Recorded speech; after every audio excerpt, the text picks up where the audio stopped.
Good evening, everybody. This is at Great Cowboys 1964, and beside me, of course, is Randall Slifer. We host The Last Word on college football every Saturday night at 8 p.m. Eastern Standard Time. And how was your day today, Randall? Oh, it was not bad. Arkansas football didn't play, and Arkansas basketball is playing right now. So Yeah, it, they're it playing up against Tom Izzo. Yeah, yeah, yeah. yeah. So in just regards to, I'm not quitting on football this year, but Arkansas football I am, and moving it to Arkansas basketball. How's your day?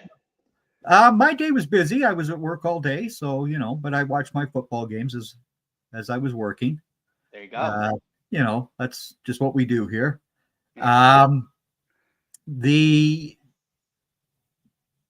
games yesterday. yeah. USC beat Northwestern 38-17. Houston beat UCF 30-27, but Tulane upset Memphis 38-32. What did you make of the Memphis Tigers loss?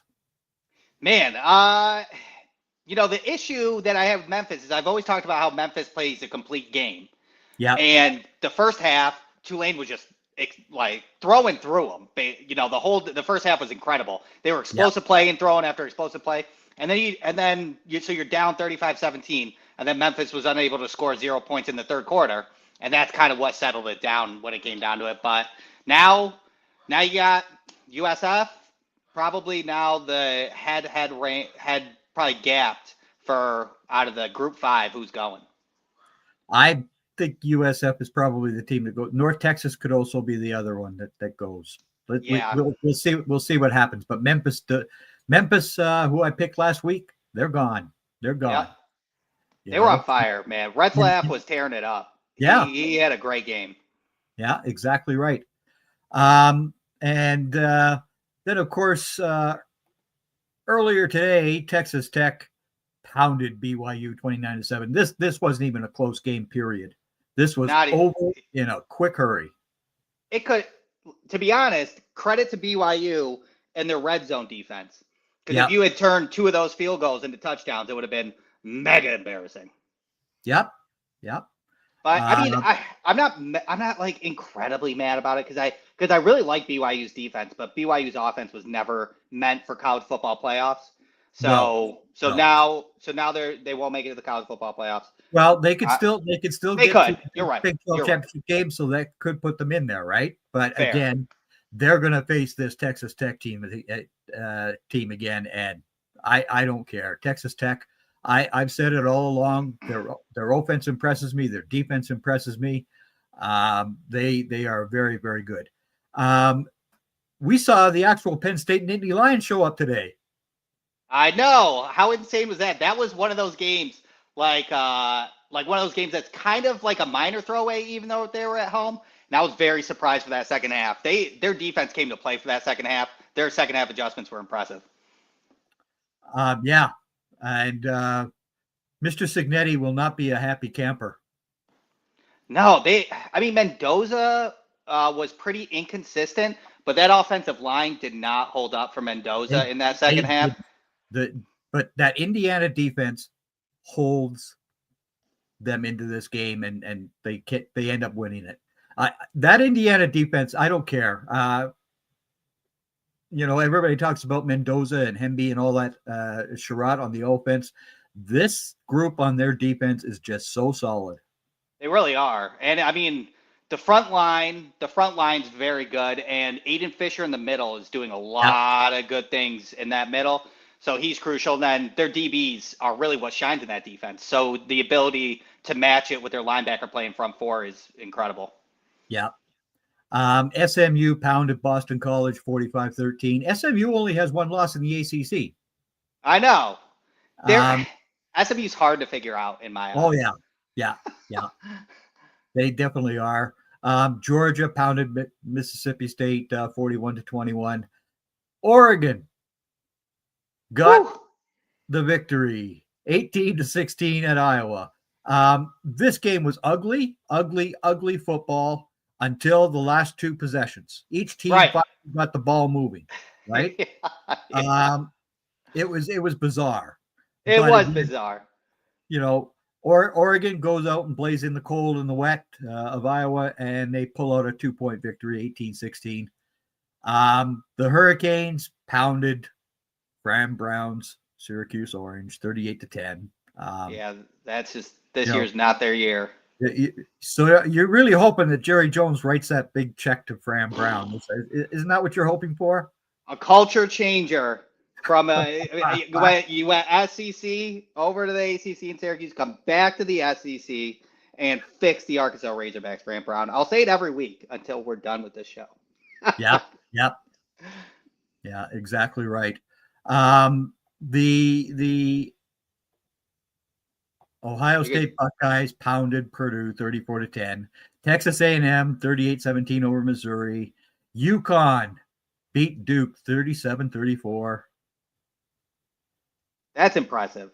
And of course, West Virginia pounded Colorado 29-20 as well.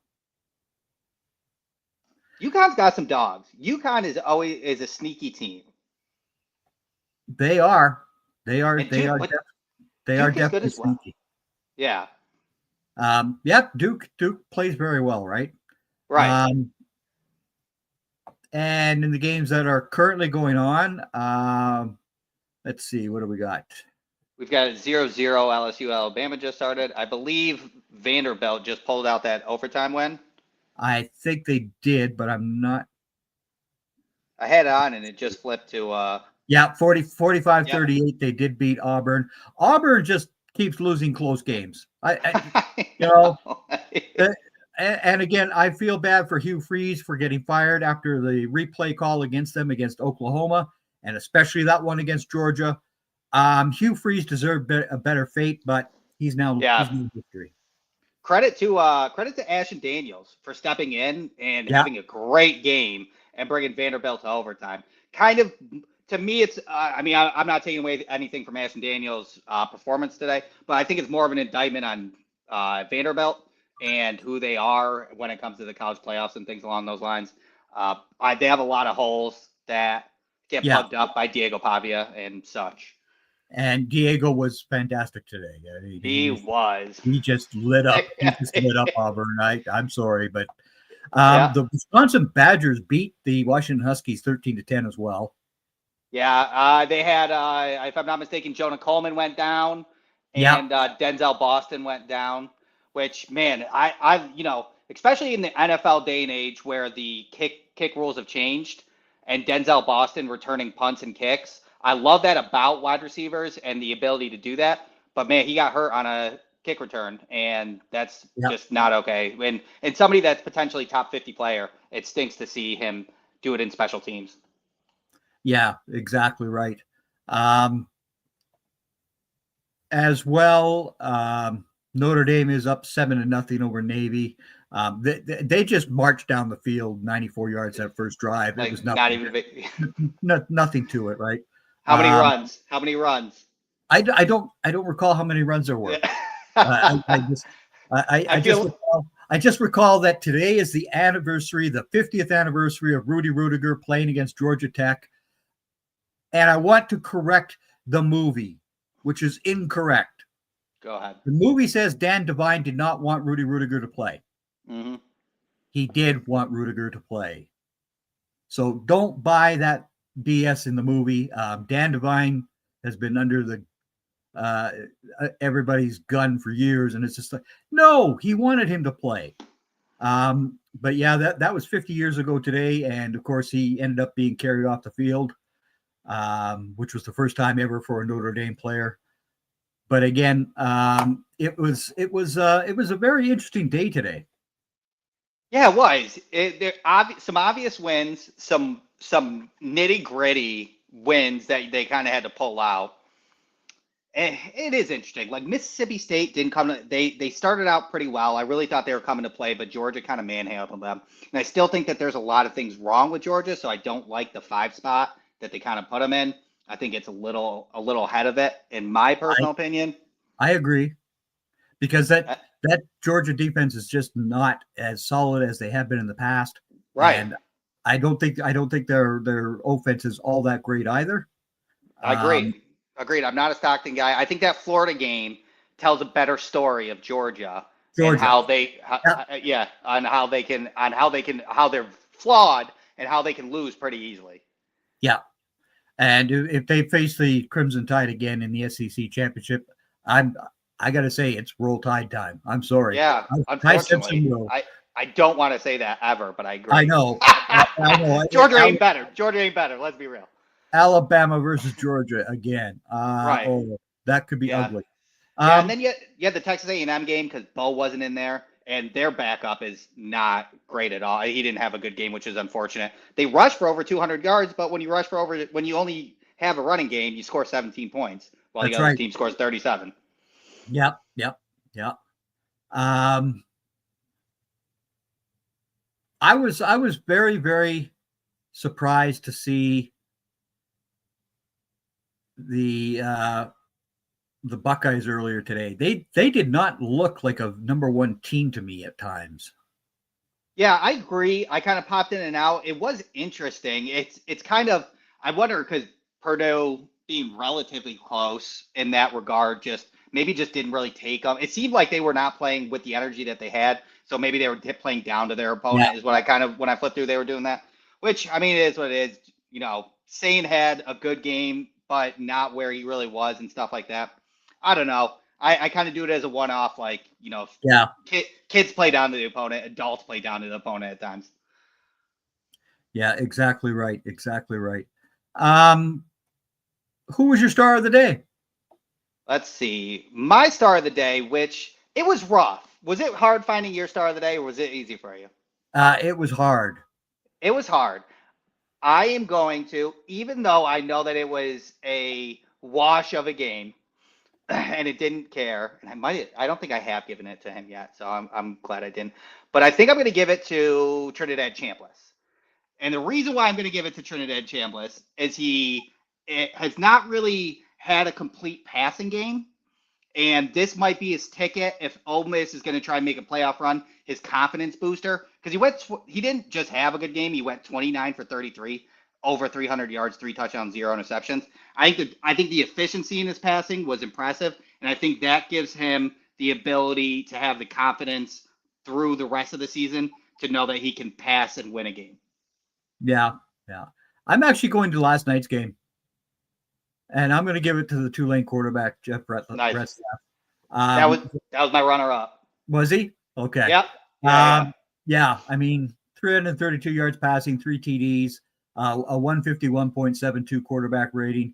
That's who and he had another touchdown on the ground with 43 yards rushing as well. So, and you got to give Tulane credit because they go and play a tough opponent every year, and they give them a game. This time they got the victory. So, man, I agree. And this is the last time I'll talk about Arkansas football, but I know the number one coach for like Vegas betting is Silverfield from Memphis coming over to Arkansas, which I would be okay with that. But I would love Summerall if he would get out of Tulane, to be honest with you. He's a fantastic coach, can scout quarterbacks well. Would love that. He's a great coach. Yeah, they didn't win huge though, Julio. It was it's an important victory for the Oregon Ducks, but 18-16 is not a huge victory. I got to give credit to the Iowa defense. They held Oregon down all day. For sure. And man, Oregon just does not play in bad weather well. And Dante Moore is very inconsistent when the weather is not great. And that is concerning because you have a 2-game case this season. And whether or not he declares or he stays for another year, that is something to monitor when it comes down to it. Because he's got power in his throw, but it's above average, it's not elite. He doesn't have the strongest arm. So that plays into factor, and I'd be curious to kind of keep following up on that for Dante Moore. Yeah. I don't think he comes out. I don't think he does either. I think he should stay. Yeah, I think he needs to stay for another year. Virginia's up 6-0 on Wake Forest. Florida's up 7-3 on Kentucky. Yeah. Clemson's beat Florida State 15-0. Even though, I mean, that's kind of like almost the unfortunate, like that was supposed to be a huge game, right? That would have been an awesome game Yeah. in the preseason standings. And now it's basically they're kind of in the same boat. Really, who cares? Yeah, exactly. That's where we're at with these two teams, right? Who cares? 100%. Yeah. Looking at prospects when it comes down to it. Yeah. Yeah. I mean, it's 18-0 for Clemson. Yeah, which is kind of wild. California and Louisville, 10-10 tie. Louisville's got the ball at the Cal 31 with 3:29 left in the second quarter. Jaron Cruz already 11 for 17, 144 and a touchdown. Man, he's a dog. I love him so much. 2027 quarterback class is going to be nuts. The 2028 class is going to be nuts. We're just in like a 2-year lull a little bit. I believe we are. Yes. Yeah. But again, when it comes to the NFL draft, as we all know, well, this guy's going to go in the first round. He's going to go first overall, and he's going to be the next big superstar. Really? Yeah. Way to code Arch Manning right there. Yeah. Yeah. So, speaking of Arch Manning, the Longhorns and the Sooners are the first two teams out of the playoff. I don't have Texas anywhere near going to a playoff. Yeah, no. Me neither. Totally ridiculous to me. I feel like it's scouting the jersey, you know? Yeah. And the CFP playoff committee, when they released their 12 teams this past week, the ACC was ignored, basically.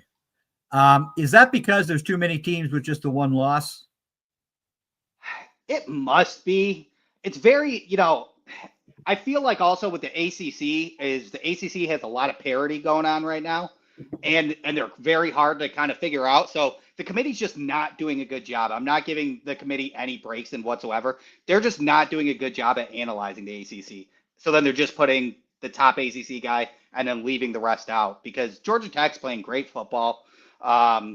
Virginia's okay. They're a little shaky on there and stuff, but it's hard to analyze. But I do believe that more ACC teams should be in, and they will be because Memphis will be out, BYU will be out, so on and so forth. But again, the ACC is still only going to get one team to go in, according to the experts this morning. Is that what they said? Yeah. Yeah, that's absurd. I don't get it. They've got 4 SEC teams and 3 Big Ten teams. Right. Okay, so that's 7 of them. 1 ACC team is 8. Notre Dame is 9. Right. Your group of 5 winner is 10. So those other 2 schools who are going to get in, I don't understand why the ACC doesn't have at least two teams going in. I agree. Because you're looking at, let's see. Yeah, because I mean, Big 12, Texas Tech goes down BYU. Absolutely not. Cincinnati, to me, no. No. Houston will get another loss. Utah, I mean, I like Utah's defense, but again, their offense is stagnant. Arizona State already has 3 losses. They're kind of in shambles as well. So you don't take anybody from the Big 12. I don't see why not the ACC. Yeah. Yeah. But again, we'll see what happens this Tuesday night with the rankings. Maybe things shake out a little bit differently, but I was just stunned. I mean, because right now they're just saying it's Virginia. That's it. Yeah, that's crazy. But that's the way things go in this world, right? And again, Texas and Oklahoma, neither one of those 2 teams are playoff caliber, in my opinion. To be the 2 who are out. No, I agree. Oklahoma's defense kind of carries them, and they've been a little bit lackluster lately. And then Mateer is just kind of fallen off after that injury, which I feel bad. And he should stay for another year, but he definitely a little bit of a fall off for Mateer, and they're just not a complete team anymore. Like they were, weeks 1 through 5. Yeah, they were dynamite. And the NFL scouts who have been asked about the quarterbacks, Well, the top 3 guys who were at the beginning of the year are no longer on the list. Yeah. Jeez. Isn't that funny? Insanity. Yeah. Yeah. But Fernando Mendoza was named by 13 teams. Dante Moore was named by 6. Yeah. McTier was 1. Lenore Sellers is 1. I don't remember who Right. the other 2 guys were, but anyhow, Fernando Mendoza, as we've already told you guys months ago, Mm-hmm. was easily the best quarterback in this draft class. There's just no doubt about that in my mind. Absolutely. I mean, he's shown a lot more this year, but he showed it at Cal last year as well. So Yeah. he's doing it 2 years. This is his second year starting and doing it well at Cal and Indiana. So yeah, so he is definitely number 1, and then Ty Simpson at number 2. Then it gets Oh, thin. that's who it was. Ty Simpson. He had 3 guys. Sorry, Ty Simpson had Yeah, 3 scouts who named him. But again, NFL Draft Central is going to be fun. As always. I can't wait. Yeah, when we do the quarterback show, I'm just going to be okay. Yeah, whatever. There are none of these guys who are going to be NFL superstars, but every media outlet will be hyping these guys up like you wouldn't believe that they're going to be 100. great. Yes, because they got it, right? Yeah, but Yeah. again, that's just the silliness of the sports media landscape these days. Just like the preseason polls had everybody messed up this year as well. 100%. Yep. That's just the way the world goes these days. It's unfortunate, but hey, let's just see here.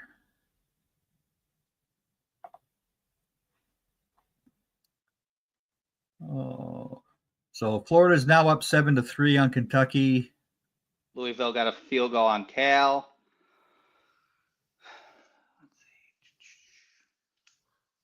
The Navy's about to score a touchdown against Notre Dame, by the way. They should. They should.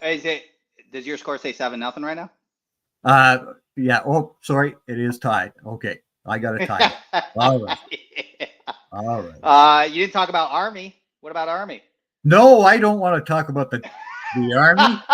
Yeah, they won today. Every week you 14-13 against Temple. Yeah.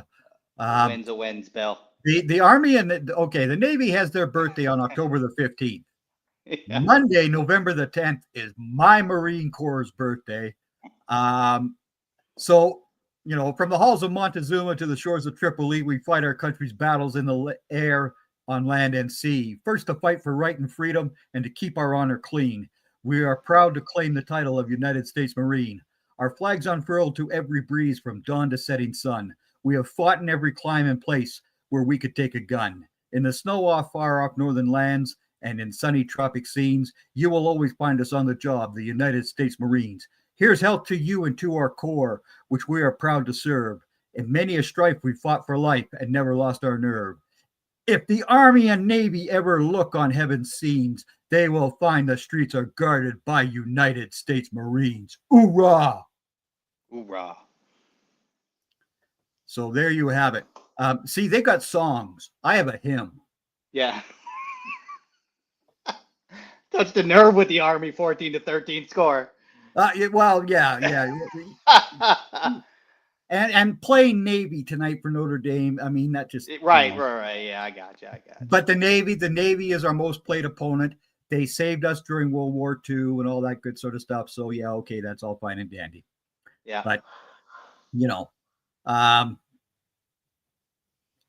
yeah.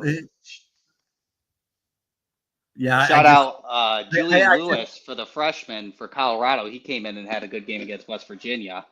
And I know that Colorado is just bugging right now, but Julian Lewis as a freshman coming in doing 302 touchdowns is impressive. But he's going to lose his red shirt. He's going to lose his red shirt status now. Right. Yep. He's going to lose the red shirt status. So is that smart by Dion? Yeah. Probably not. Yeah. Overall, taking it, you just live for another year sort of thing because their season's done. His season was done when this week before this week started. Their season was done. Week 4, week 3, when they took out Cade Salter. Yeah. So now he loses a redshirt freshman for next year. Whatever, Dion. You Right. know, you do you. You know, that's the bottom line of all of that one. Another group of quarterbacks that I was a little bit higher on earlier that was Iowa State TCU, 20-17 on that one. Yeah, Man, yeah. Rocco Beck did not look good. Hoover's not looked great, but he's looked better than Rocco. But man, those quarterbacks I thought had good promise this year. Carson Hansen and Sama are good running backs. Yeah, yeah. But again, you know, I mean, when these seasons play, this is why I don't rank guys in summer scouting. Oh no. You know, because summer scouting, both Beck and Hoover would have been higher on my rankings. Right. Right. Same with you. I mean, they would have been. Yeah. But what have they done this year? Not much. No. You know? Yeah, I'm glad I don't rank in the summer. It drive me nuts. Oh, but yeah, it would drive me off the deep end as well. I mean, right.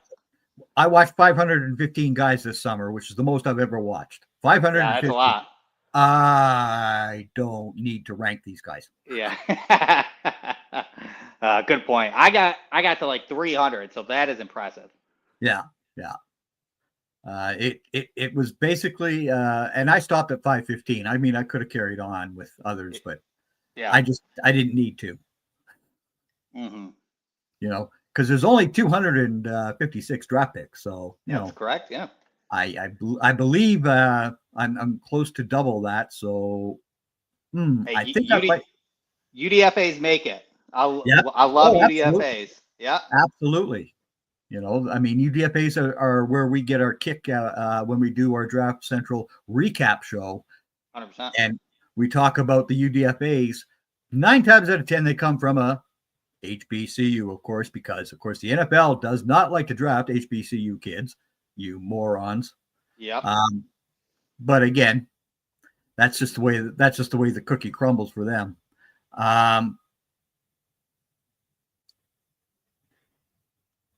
Love and Price are the only 2 FBS running backs with over 800 yards each total carries. Total. As like a duo or legitimately everybody as a duo? As a duo. They're the only two. They're the only team in the FBS. So Singleton and Katron Allen were supposed to be right there with them. Right. Not even close. Not even close. Nowhere near this year. Yeah, Katron Allen has looked slower than last year, which I did not expect because I mean he wasn't fast last year. Looks a little bit slower. Singleton had a great game today, but that's few and far between this year, which is crazy. Mm-hmm. Yep. Yeah, it is a bit bizarre. So again, you know, these are things that we talked about in the summer scouting that we did that this season has shown it's not going to happen. No, I mean, with the way it's laid out and with Nil, everything's got so much parity and you don't know kids' mentality when it comes to that. You know, you look at Kentucky's quarterback looking like a fool on whatever live stream he did and things along those lines. It's just like, yeah, man, the landscape of college is so insane where the one thing that you don't have when you're watching kids is the real interviews, the real quizzing when they're in the war room and they're asking, you know, put up a play like this. That's what we don't see. And it's almost more important now than ever because these kids are forced to grow up so fast. But again, I go back to the NFL draft. Scouts who don't find out stuff, like Mozzie Smith, who said, "I only like to hit people. I don't care about football." Yeah. Oh, thank God you're gone to New Jersey. Thank you. Oh my Lord. Hey, it took you guys a long time to get him out of there. That was a Will McClay staff who is usually very good at finding this stuff out. Yeah. How they did not find that out is beyond me. Notre Dame's now up. Mr. Price just scored a touchdown. Nice. 2 yards. Yeah. We got a little barn burner in the Raging Cajuns in Texas State, 39-42. 39-42. Yeah. Yeah. Yeah. Ole Miss beat up the Citadel, by the way. That they 49. They did. For That sure. I just hate those games at this time of the year. Bizarre. I yeah. agree. You know. Why even play him? Yeah. Yeah. So now Notre Dame's up 14-7. I really do prefer the night crew that the Notre Dame Irish use for on NBC. Todd Blackledge and Ian Eagle are much better than the other guy that used to be the head coach of the Cowboys in the daytime. I can't stomach that man. You can't? No? No, I don't. I want Notre Dame to play all night games. That's it. I don't know. He cracks me up. He doesn't crack me up at all. It gets me angry. It's almost as angry as I got when they had Doug Flutie doing those games. What? Oh yeah, that was bad. I'll give you that one. No. I mean, my goodness, where's Tim Brown or somebody who went to Notre Dame? You know? Right. Fair. It's always driven me a little nuts with the way that NBC covers them. Yeah. Even though, yes, it brings in big money for Notre Dame because, I mean, they are the network. Okay. Yeah, right. But again, Notre Dame needs to have somebody who is a fighting Irish man cover these games. Bottom line. Yeah, I mean, I agree. Not getting any slack on this side. Not wrong. Yep.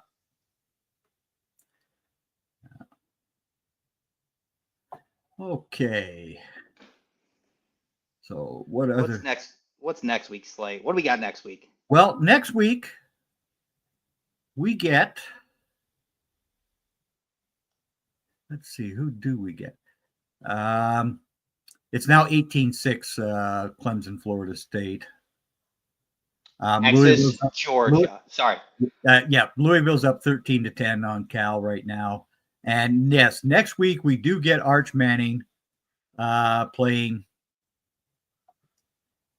the Georgia Bulldogs.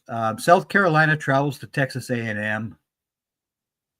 Oklahoma, Bama, which could be a nasty game for Mr. Simpson if the Oklahoma Sooners defense plays the way they're capable of. That's correct. That would be an interesting game. Let's see. Iowa, USC. Yeah, Iowa, USC. Notre Dame travels to Pittsburgh. Michigan Northwestern could be an interesting one. Maybe. Wisconsin goes to Bloomington to get their rear ends kicked by the Hoosiers. Yep. Arkansas travels to LSU next weekend. What a big highlight that would be for you. Do you know how annoying it would be if they pulled that one out? Like, that would be painful. That would be painful. It is certainly possible with what LSU is right now as well, because they're obviously in a dumpster fire as well. So, man, just if they end up beating them, I would just be sewing. It's just an unnecessary win. Petrino would get talked about again, which should not happen. That would be horrible. Yeah, absolutely horrible. Georgia Tech plays Boston College. Texas Tech will be home to UCF. Virginia travels to Duke. That could be an interesting game. That is an interesting game for sure. Let's see. Florida goes to Ole Miss. UCLA goes out to Columbus to get their tails kicked. Correct. That'll be ugly. Maryland, Illinois is not a bad matchup. Yeah. No, next week has some pretty decent games in it. Yeah. A lot of early ones. Oh, well, I guess Iowa USC is going to be TBA. They'll probably flex that out. But yeah. Oh, yeah, Texas, Georgia, 6:30. Oklahoma, Bama, 2:30. Yeah. Notre Dame, Pittsburgh.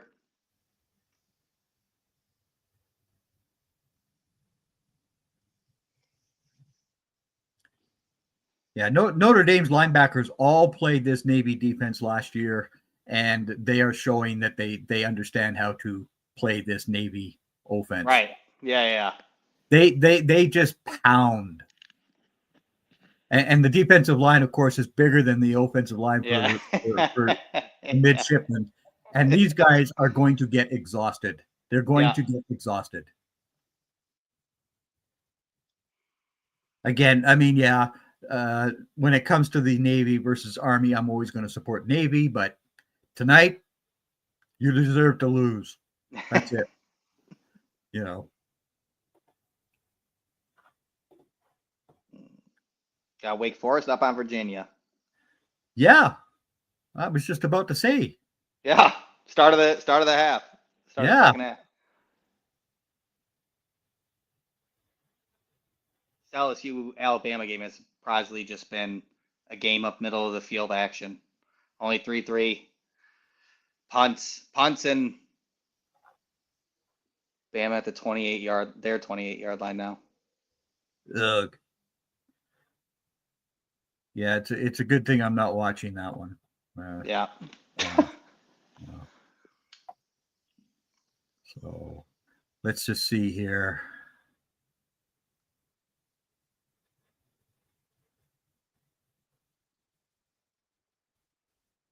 That's about it for the games today here, folks.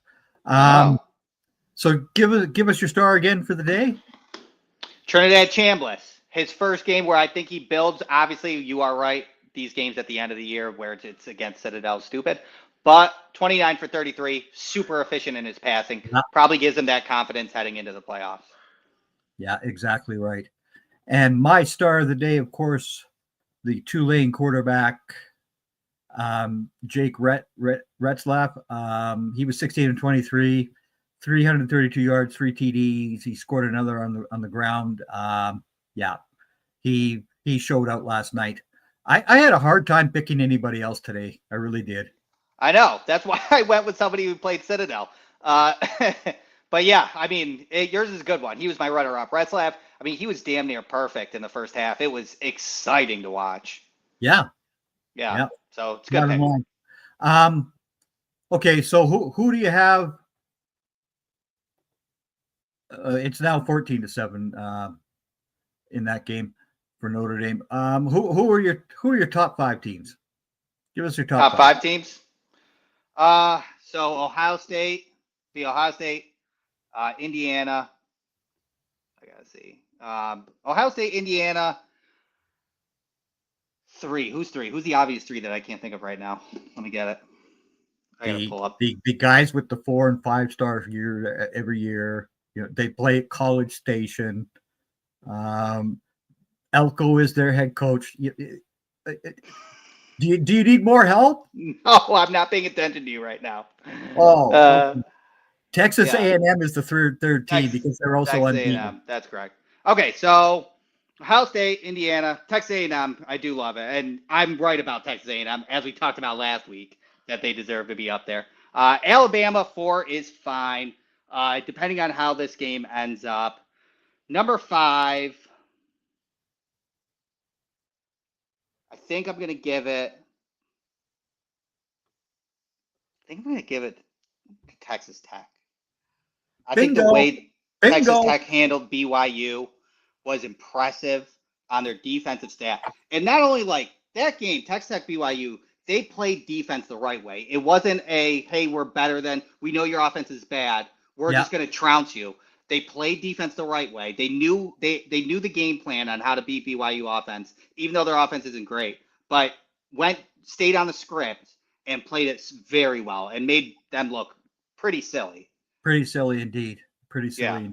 So Texas Tech number 5. There is no bowl game for Dion this year either. Yes. That breaks my heart. It really does. Yeah. And everybody always questions my dislike of Deion Sanders, and I'm sorry. The guy did not like to tackle people. Yeah. And he was not the savior of the Dallas Cowboys like everybody says he was in 1995.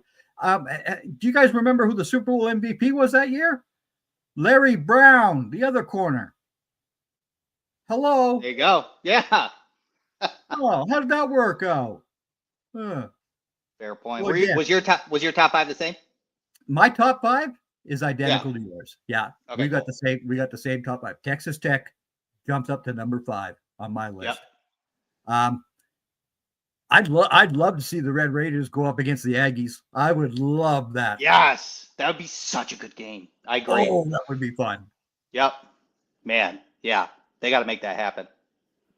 That would be a big time party. Defense, man. Defense on defense. Oh Lord. Yeah. Defense on defense with like similar, not like similar style, but like similar talented quarterbacks. When it like Marcel Reed and Morton are kind of right there. So, man, that would be great.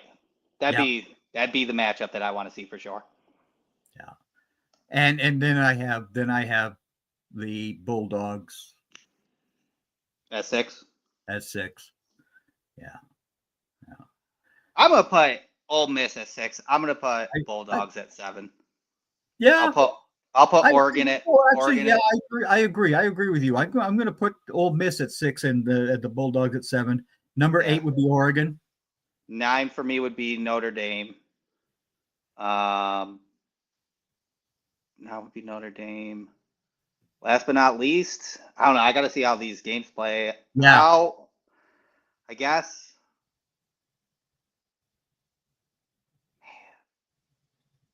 Oklahoma? I think I need to put Oklahoma above Texas. I have Oklahoma above Texas. Right. I'm sorry. For sure. And Texas goes out this week because Georgia's going to beat them. They're gone. Texas is gone. Yeah, I don't see how Texas would pull out that win unless Texas's offensive line decides to have the game of the year, right? If Texas's offensive line has the game of the year, then it might be a conversation. But I don't see that happening against Georgia. No.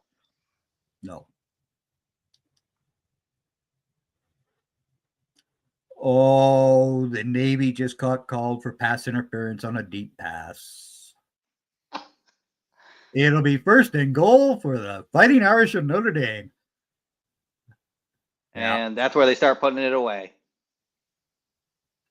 Well, actually, that's only a 15-yard penalty, though. I don't like that in the college game. You should be learning in the college game to suffer the same way as a pro does. When you commit pass interference, it should be at the spot of the foul. I kind of agree, especially because of that transition to the NFL. And I get it for the NFL, and I understand like college, no kids trying to do that, but it's got to be sitting in their head at sometimes to take that 15-yarder. So, especially even like when you're close, like what it just happened, DPI there on Jeremy Bernard, and LSU guy just took him down, especially because they're at the 12-yard line, so it's half the distance to the goal, right? 6 yards. Yep. So again, the college game, of course, I mean, okay, that catch today by Mr. Cooper in the Indiana game was unreal. His head was almost at the post. Yeah. Yeah. But he got the back foot down. Whoa. It was almost like similar to the remember the Marvin Harrison Jr. sideline catch that he had where he got crazy vertical and he tried to put his left foot down, but noticed he was going out and switched his right. Like it was kind of similar. Yeah. But Omar Cooper Jr.'s was with 25 seconds left in the game down. And man, Mendoza, I know that Omar Cooper Jr. has a lot of athletic ability and they know that, like basketball background and things like that. But man, Mendoza threw that high and Omar went and got that. That was incredible. I have a 3rd round grade on him. That catch might put him in the 2nd round for me. Yeah, well, I still think Elijah Surratt is the most NFL ready wide receiver in this country, though. He is 100%. NFL ready. Yep, I agree. Me and you are lockstep with that, and I don't see it changing throughout up until April, to be honest. He's just so crisp. He knows how to – he's like I'm not saying he runs routes like Cooper Kupp, but Cooper Kupp sneakily separated all the time because he was so technical in his route running, and he always knew what to do and gain his leverage at every second, and that's what I see in Elijah Surratt. Bingo. Which reminded me of Emeka Egbuka Jr. last year. I'm sorry. Bingo. He was my number 1 guy coming to the NFL this year. Bottom line. You know. It's tough. It's tough getting these things right. It really, Yeah, yeah. ah, I yeah, guess so, Greg. I guess yeah, so. It's yeah. a good thing our boards align pretty much all the time. Means I'm Our doing boards, something right. our boards do align. This is the Yeah. scary thing is that our boards are always we're one or two spots out of these guys. It's like Hmm. really, okay, Yeah. like I mean, we I were said, very correct about Jamari Caldwell. yeah, bingo, Yep. bingo, Yeah. So we're not and just getting first rounders right. That no, was no, that was a deep in the bag. that was a deep in the bag guy who played for the Oregon Ducks last year, was a superb defensive tackle. And oh, is he ever playing a very good branded defensive tackle as a rookie in the NFL? Oh, Straight up. yeah. Yep. That's because we understand how to scout these players. There you are. You know, it drives me off the deep end because the clowns at the big networks who were showing they don't even talk about a guy like Caldwell. I know. Yet we knew who he was, what he was going to be, et cetera, et cetera. That's how you scout, 100%. you know. So again, the last word will be back next weekend at 8 Eastern Standard Time. And we hope everybody had a good time tonight. You all take care, and we'll see you all next week.